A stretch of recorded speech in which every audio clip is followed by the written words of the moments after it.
নদীলৈকে এই 5খন নদী বেচিকেলি এই 5খন নদীৰ সাংঘাতিক ধৰণৰ সমস্যা হৈ থাকে। তাৰ ভিতৰত কেইবাটাও সমস্যা ডিপাৰ্টমেণ্টে মোটামুটি কৰি দিছে। ইতিহাসত মানে 1954 চনৰ পৰা 65 চনৰ ভিতৰত অসমৰ চব মথাউৰিবিলাক বনাইছিলে।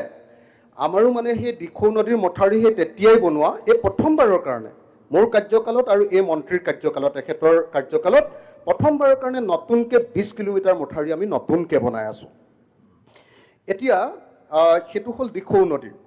কিন্তু আমাৰ প্ৰব্লেম কেইটামান আছে যে সেই প্ৰব্লেমকেইটা সমাধান কৰাটো খুব প্ৰয়োজন।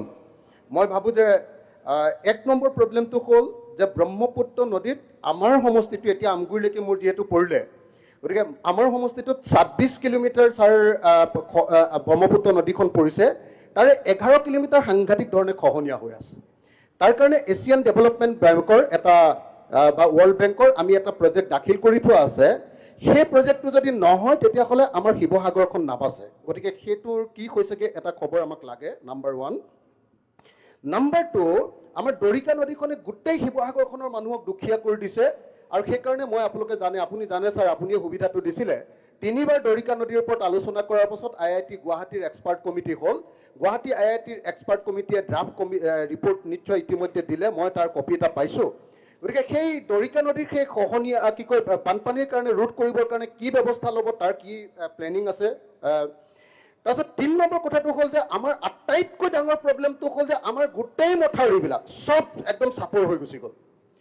এইবাৰ যোৱা 2 বছৰ আটাইতকৈ অসমৰ বেছিকৈ বানপানী হৈছে আমাৰ শিৱসাগৰত এইকাৰণে যে মথাউৰি ভগা নাই বেছি, কিন্তু ছাৰ গোটেই মথাউৰিবিলাকে ওপৰেদি পানী পৰিছে।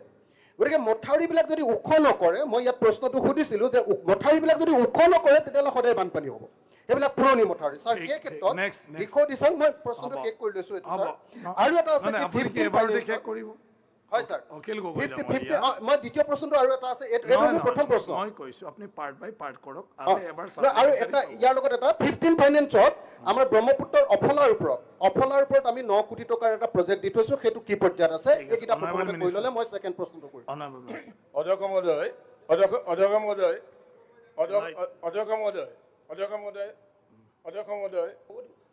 মহোদয়, মানে আমগুৰি সমষ্টি MLA মই ইয়াত বহি আছোঁ। আমগুৰি সমষ্টি MLA কেনেকৈ আৰু এজন MLA হ'ল ইয়াত? হ'ব, তেখেতে আপোনাৰ প্ৰতি সহানুভূতি দেখুৱাইছে। আপুনি পৰিষ্কাৰ কৰি দিব লাগিব এইটো। এজন MLA ইয়াত বহি আছোঁ। সন্মানীয় সদস্যগৰাকী, অধ্যক্ষ মহোদয়, আমগুৰি এটা অংশ মোৰো পৰিছে, মোকো অকণমান সুবিধা দিব। অধ্যক্ষ ডাঙৰীয়া, সন্মানীয় সদস্যগৰাকীৰ মুখত আজি ভোটৰ মুখত ৰাম নাম বুলি কয়, এই কথাটো আচলতে এছেম্বলিত ক'ব লাগে নালাগে নাজানো, মই তথাপিতো কৈছোঁ ভোটৰ মুখত আজি ৰাম নাম হৈছে। অধ্যক্ষ ডাঙৰীয়া, সন্মানীয় সদস্যগৰাকীয়ে প্ৰত্যেক দিনাই এটা প্ৰেছ মিটত কয় বা ফেচবুকত দিয়ে, টুইটাৰত দিয়ে যে লোন লৈ আমি অসমখন ধ্বংস কৰিলোঁ। তেখেতে আজি লোন ল'বলৈ আমাক পৰামৰ্শ দিলে। তেখেতক ADBৰ পইচা লাগে, এছিয়ান ডেভেলপমেণ্ট বেংকৰ টকাৰে তেখেতৰ সমষ্টিত ডেভেলপমেণ্ট লাগে। গতিকে তেখেতে আমাৰ লোন লোৱাৰ যিটো আমি প্ৰক্ৰিয়া, আমিতো চেণ্ট্ৰেল গভৰ্ণমেণ্টৰ নিয়মতে লোন লওঁ। আৰু ADB অধ্যক্ষ ডাঙৰীয়া আগতেই কৈছোঁ, ADB ৱৰ্ল্ড বেংকে আচলতে চেণ্ট্ৰেল গভৰ্ণমেণ্টে আমাক লৈ দিয়া লোন, তাৰ 20% অসম গভৰ্ণমেণ্টে দিব লাগে, 80% চেণ্ট্ৰেল গভৰ্ণমেণ্টে দিয়ে। যি কি নহওক, লোনৰ কথাত তেখেতে আজি ন্যায্যতা প্ৰদান কৰিছে, মই তেখেতক ধন্যবাদ জ্ঞাপন কৰিছোঁ। আৰু আশা ৰাখিছোঁ তেখেতে যাতে আজিৰ পৰা এইটো এছেম্বলিত ৰেকৰ্ড হৈ থাকিব লাগে, এই লোনৰ বিষয়ে মানুহক বিপথে পৰিচালিত কৰিবলৈ প্ৰচেষ্টা নকৰে। মই তেখেতক আপোনাৰ জৰিয়তে অনুৰোধ জনাইছোঁ। এতিয়া মূল কথাটো হ'ল অধ্যক্ষ ডাঙৰীয়া, তেখেতৰ সমষ্টিত যথেষ্টখিনি কাম কৰিছোঁ, তেখেতে সেইটোও ধন্যবাদ দিছে, মই প্ৰতি ধন্যবাদ আপোনাক জ্ঞাপন কৰিছোঁ। অধ্যক্ষ ডাঙৰীয়া, তেখেতৰ সমষ্টিত আমি ADB ছেকেণ্ড ফেজত আমি 348 কোটি টকাৰ কাম শিৱসাগৰ জিলাত কৰিবলৈকে আমি প্ৰচেষ্টা চলাই আছোঁ। আৰু আশা ৰাখিছোঁ অহা ডিচেম্বৰত আমি সেইখিনি কাম আৰম্ভ কৰিবলৈকে সক্ষম হ'ম। এতিয়া এইটো ক'ব লাগিব নেকি? আপুনি ক'ব নেকি এবাৰ যে লোনটো আমি বাণিজ্যতা প্ৰদান কৰিলোঁ? মইতো কৰি দিলোঁ, মইতো অধ্যক্ষ ডাঙৰীয়া ADBৰ ছেকেণ্ড ফেজৰ যাতে কাম কৰিব পাৰোঁ, তাৰ কাৰণে মই আপোনাক এটা ৰিপ্লাই হৈ আছে অধ্যক্ষ ডাঙৰীয়া প্ৰত্যেক 15 দিনৰ পাছে পাছে আমি আজিকালি ফ্ৰেমাৰ অফিচত বহোঁ যিমান ADB ৱৰ্ল্ড বেংকৰ ইঞ্জিনিয়াৰ যিখন ডিষ্ট্ৰিক্টত কাম চলি আছে সকলোকে মাতি লৈ আহোঁ যোৱা 15 তাৰিখে বহিছিলোঁ তাৰ আগত জানুৱাৰী 27 তাৰিখে বহিছিলোঁ আকৌ 1 মাৰ্চত বহিম আৰু গোটেই সকলো আমি ঠিকাদাৰক মাতি লৈ আহোঁ আনি গোটেই আমাৰ পৰ্যালোচনা সভাত ক'ত কি সমস্যা হৈছে বিল পে'মেণ্টলৈকে এক্সেম দি আদায় দিছোঁ অধ্যক্ষ ডাঙৰীয়া যদি আমি 650 কোটি টকা ADBৰ আমি এই বছৰ খৰচ কৰিব পাৰোঁ তেতিয়া আমি ছেকেণ্ড ফেজৰ টকা পাম ছেকেণ্ড ফেজত ADB আৰু ৱৰ্ল্ড বেংকৰ অধ্যক্ষ ডাঙৰীয়া প্ৰায় 2000 পৰা 2100 কোটি টকা আমি অহা ফাইনেন্সিয়েল ইয়েৰত মানে কামটো আমি যেটো নৱেম্বৰ ডিচেম্বৰ কৰিব পাৰিম কৰিবলৈ সক্ষম হ'ম সেইকাৰণে অধ্যক্ষ ডাঙৰীয়া আমি অতি তৎপৰতাৰে প্ৰত্যেক 15 দিনৰ পাছে পাছে ফিল্ড ভিজিটটো কৰি আছোঁ ফ্ৰেমাৰ অফিচত আমি ইঞ্জিনিয়াৰক আৰু ঠিকাদাৰসকলক মাতি আনি অন টেবল আমি ডিছকাশ্যন কৰিছোঁ মানে অন দ্য স্পট ডিছকাশ্যন কৰিছোঁ আৰু কাম যদি হোৱা নাই তাকো পৰ্যালোচনা কৰিছোঁ আৰু যদি বিল পোৱা নাই তাকো পৰ্যালোচনা কৰিছোঁ অধ্যক্ষ ডাঙৰীয়া ADB ৱৰ্ল্ড বেংকৰ ইছ্যুটো কেনেকুৱা যে অৰ্ডাৰ দিলে নহ'ব ঠিকাদাৰে পে'মেণ্ট পাব লাগিব তেতিয়াহে তেওঁলোকে নেক্সট ফেজৰ কাম অনুমোদন দিয়ে অধ্যক্ষ ডাঙৰীয়া এই বছৰ আমি আকৌ কৈছোঁ ADBত যদি 650 কোটি টকা খৰচ কৰিব পাৰোঁ অহা বছৰ প্ৰায় 1200 কোটি 1300 কোটি টকা পাম কৰিবলৈকে তীব্ৰতাৰে প্ৰচেষ্টা চলাই আছোঁ এই প্ৰচেষ্টা যদি আমি সক্ষম হওঁ তেতিয়াহ'লে নিশ্চয়কৈ শিৱসাগৰ জিলাত 448 কোটি টকা গোলাঘাটত 463 কোটি টকা যোৰহাটত 444 কোটি টকা ধেমাজিত 379 কোটি টকা অধ্যক্ষ ডাঙৰীয়া অলপ কমে কৈছিলোঁ মুঠ 1642 কোটি টকা এই বছৰ আমি মানে নেক্সট ফাইনেন্সিয়েল ইয়েৰত ল'বলৈকে সক্ষম হ'ম আৰু যদি সক্ষম হওঁ ডিচেম্বৰ বা নৱেম্বৰ বা ডিচেম্বৰ তাৰ কাম আৰম্ভ হ'ব ঠিক তেনেকৈ ৱৰ্ল্ড বেংকৰো কামৰ প্ৰক্ৰিয়া আমি চলাই আছোঁ তাতো প্ৰায় 500 কোটি টকা পাম মুঠৰ ওপৰত অহা বছৰ যদি আমি কামখিনিত ছাকচেছ হওঁ প্ৰায় আমি ৱৰ্ল্ড বেংক ADBৰে 2200 কোটি টকাৰ কাম কৰিবলৈকে সক্ষম হ'ম ঠিক দৰিকাটো আমি চাই আছোঁ দৰিকাৰ আমি এটা অধ্যক্ষ ডাঙৰীয়া আপুনি লোন ল'বও নিদিয়ে এতিয়া দিব দৰিকাত লোন ল'ব দিব নেকি দৰিকাৰ কাৰণে লোন ল'ব দিব নেকি ADB দৰিকাৰ কাৰণে লোন ল'ব দিব কৈ দিয়কচোন কৈ দিয়ক যদি লোন ল'ব দিয়ে মই কৰাই দিম হা অধ্যক্ষ ডাঙৰীয়া ADBটো তেওঁ ন্যায্যতা প্ৰদান কৰিলে ADBৰ পৰা লোন আনি তেওঁ কাম কৰিব তেখেতে কাম কৰিব দিছে দৰিকাৰ কাৰণে লোন ল'ব দিব নেকি মোক এবাৰ তেখেতক নেক্সট সাপ্লিমেণ্টাৰী দিব নেকি আৰু কি আছে আৰু পৰ্যায়ক্ৰমে তেখেতৰ সমষ্টিত RS ৱৰ্ক কাম কৰি আছোঁ পৰ্যায়ক্ৰমে তেখেতৰ সমষ্টিত RS ৱৰ্কৰ কাম কৰি আছোঁ কেতিয়াবা এডভান্সো কাম কৰি দিওঁ তেখেতে আমাক অনুৰোধ কৰে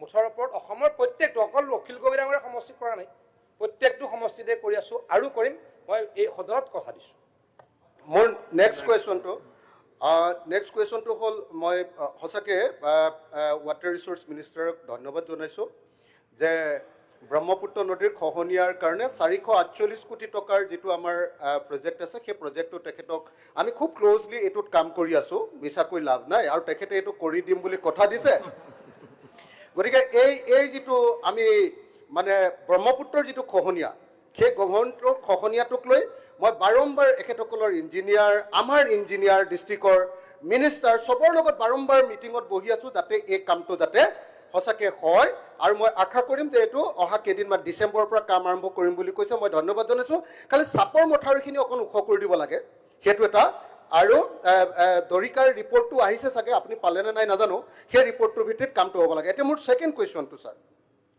এবাৰ অল অসমৰ কাৰণে ছাৰ একচুৱেলি যদি সঁচাকৈ বানমুক্ত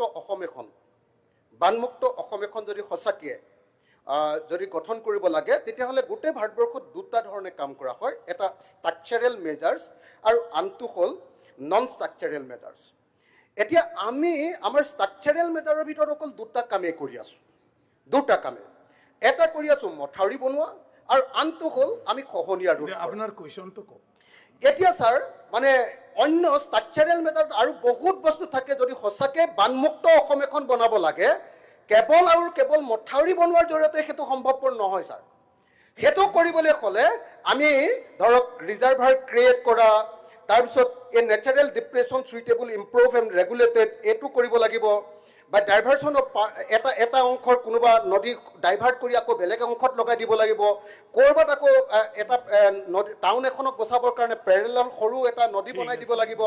এনেকুৱা ধৰণৰ বহুত পদ্ধতিৰ জৰিয়তেহে ছাৰ ঠিক আছে, আচলতে আপুনি কুৱেশ্যনটো বানপানী কৰক, সমস্যাৰ কৰিব স্থায়ী নালাগে। সমাধান কৰাটো সম্ভৱপৰ হয়। কিন্তু অসমত অকল পৰম্পৰাগতভাৱে অকল মথাউৰি নিৰ্মাণৰ কথা আপুনি চিন্তা কৰি কুৱেশ্যনটো থকা কৰক, হৈছে, আপুনি কি জানিব যিহেতু বিচাৰে? এইটো ডিপাৰ্টমেণ্টে খুব মানে অগ্ৰণী ধৰণে মানে কষ্ট কৰি কামটো কৰি আছে। আৰু ময়ো এই ডিপাৰ্টমেণ্টটোৰ ক্ষেত্ৰত সদায় এই গোটেই বস্তুবিলাক লৈ ইঞ্জিনিয়াৰবিলাকৰ লগত বাৰম্বাৰ বহি বস্তুখিনি আগবঢ়াবলৈ চেষ্টা কৰি আছো। আপোনাৰ কুৱেশ্যনটো গতিকে মোৰ প্ৰশ্নটো হ'ল মন্ত্ৰী ডাঙৰীয়া, অকল ষ্ট্ৰাকচাৰেল মেটাৰ মথাউৰি বনোৱাৰ বাহিৰে আৰু কি কি ব্যৱস্থাৰে আচলতে অসমৰ Honorable বানপানী Minister. সমস্যাৰ বিশেষকৈ ব্ৰহ্মপুত্ৰ নদীৰ খহনীয়া আৰু বানপানী সমস্যাৰ স্থায়ী সমাধান কৰিবৰ কাৰণে ব্যৱস্থা ল'ব খুজিছে, এইটো কথা জনালে ভাল হয়। আমি কেন্দ্ৰীয় চৰকাৰক এই বছৰ প্ৰায় 650 কোটি টকাৰ 692 কোটি টকাৰ প্ৰজেক্ট আমি জমা দিছোঁ। অধ্যক্ষ ডাঙৰীয়া, তাতে 15টা আমি ৰিজাৰ্ভাৰ বনাবলৈকে প্ৰস্তাৱ দিছোঁ। আচলতে যিটো কেন্দ্ৰীয় গৃহমন্ত্ৰী সন্মানীয় অমিত শ্বাহ ডাঙৰীয়াই কৈছিলে যে অসমত পুখুৰী বনোৱা হ'ব আৰু অসমৰ বানপানী প্ৰতিৰোধ কৰা হ'ব, তেতিয়া অধ্যক্ষ ডাঙৰীয়া বহু ব্যক্তিয়ে পুখুৰী বনোৱাটোক লৈ তাচ্ছিল্য কৰিছিল। অখিল গগৈ ডাঙৰীয়া কৰিছিল নাই নাই নাজানো, কিন্তু বহু ব্যক্তিয়ে তাচ্ছিল্য কৰিছিল। আজি তেখেতে ক'লে যে ৰিজাৰ্ভাৰ বনাব লাগে। আচলতে গৃহমন্ত্ৰী ডাঙৰীয়া হিন্দীত কৈছিলে, তেখেতে পুখুৰী বুলি ক'লে, আৰু আপুনি ইংলিছত ক'লে, মই ইংলিছত ক'লোঁ ৰিজাৰ্ভাৰ বুলি ক'লোঁ। ডিফাৰেঞ্চ এইটোৱে। অধ্যক্ষ ডাঙৰীয়া, কেন্দ্ৰীয় চৰকাৰে আমাক কথা দিছে যে অতি সোনকালেই অসম চৰকাৰক প্ৰায় 600-650 কোটি টকা দিব, আৰু আমি ইতিমধ্যে 15টা আমি ৰিজাৰ্ভাৰ বনাবলৈকে DPR বনাই কেন্দ্ৰীয় চৰকাৰক জমা দিছোঁ। আৰু আমি কেন্দ্ৰীয় চৰকাৰৰ পৰা আশাবাদী, গভীৰভাৱে আশাবাদী যে ধনৰ আবণ্টন পাম আৰু এই ৰিজাৰ্ভাৰসমূহ আৰম্ভ কৰিম পৰ্যায়ক্ৰমে। 15টা ৰিজাৰ্ভাৰে অধ্যক্ষ ডাঙৰীয়া অসমৰ বানপানীৰ সমস্যা সম্পূৰ্ণ সমাধান হ'ব বুলি নকওঁ, কিন্তু অধ্যক্ষ ডাঙৰীয়া এটা কথা ঠিক যে আমি ষ্ট্ৰাকচাৰেল যিখিনি আমি কাম কৰিছোঁ তাতো যথেষ্ট বানপানীৰ সমস্যা সমাধান হৈছে। অধ্যক্ষ ডাঙৰীয়া, আপুনি যদি আজি ধেমাজিলৈ চাই, তাত 70% বানপানী নাইকিয়া হৈছে। আজি আপুনি মৰিগাঁও জিলালৈকে চাওক, 70% বানপানী নাইকিয়া হৈছে। তেখেতৰ সমষ্টিতে মথাউৰি বনাব লাগে বুলি মথাউৰি বনাই দিছোঁ, বানপানী নিশ্চয়কৈ তেখেতৰ সমষ্টিটো কম হৈছে। মাজুলীত বানপানী, লখিমপুৰত বানপানীৰ সমস্যা সমাধান নিশ্চয়কৈ 70%লৈকে হৈছে বুলি মই দৃঢ়তাৰে কওঁ। অধ্যক্ষ ডাঙৰীয়া, BTCত আপোনাৰ সমষ্টিত আমি কেনেকৈ শুক্লাই নদীত কি কাম কৰিছোঁ, তাত কেনেকৈ সুফল পাইছোঁ আপুনি নিশ্চয়কৈ জানে। অধ্যক্ষ ডাঙৰীয়া, এনেকৈ মই আকৌ কৈছোঁ, কেতিয়াও কোনো আমি ছেম আমাৰ ৱৰ্ল্ড বেংকৰ কাম আমি ক'ত কৰিছোঁ, বৰপেটাতে কৰিছোঁ, গোৱালপাৰাত কৰিছোঁ, লাহৰীঘাটত কৰিছোঁ। সকলো অসমৰ প্ৰত্যেকটো সমষ্টিতে পুঁজি সাপেক্ষে কৰিবলৈকে চেষ্টা কৰিছোঁ। অধ্যক্ষ ডাঙৰীয়া, অকল আমি ষ্ট্ৰাকচাৰেল কাম কৰিয়ে বানপানীৰ সমস্যা সমাধান কৰিবলৈ, মথাউৰি বনাই বানপানীৰ সমস্যা সমাধান কৰিবলৈকে বিচৰা নাই, অন্য কামবিলাকো কৰিছোঁ। এই ক্ষেত্ৰত আমি আগবাঢ়িছোঁ। ধন্যবাদ।